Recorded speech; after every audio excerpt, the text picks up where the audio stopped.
জি, আসছিলাম ভাই, একটা প্রতিবেদনে আসছিলাম। নাম কি আপনার? আমার নাম হ্যাঁ, সুজনা। কি নাম? সুজনা। সুজনা। জি। সুন্দর নাম। সুজনা আপা, ইউটিউবে কেন আসলেন বলেন?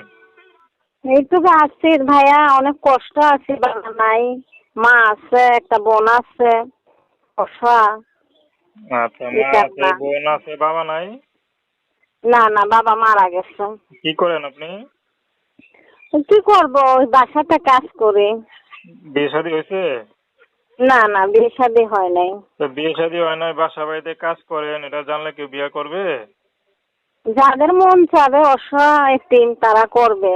ভালো একটা মনের মানুষের জন্যই তো, এই জন্যই তো আসছি রে ভাই, নাহলে কি আসতাম? তা তো অবশ্যই। তো পড়াশোনা করেন নাই কেন? পড়াশোনা কিভাবে করব, বাবা নাই, ভাই নাই, অভাবের সংসার, বুঝেন না? আচ্ছা, এই কারণে করতে পারি নাই। কেমন ছেলে পেলে বিয়ে করবেন? এরকমই হোক, যেন 5 ওয়াক্ত ঘরে রাখে, ভাত কাপড় দিতে পারে, নামাজ কালাম শিখাতে পারে, পর্দায় রাখতে পারে, ভালো একটা ছেলে, তো দর্শক যেন ভালো আপনারা একটা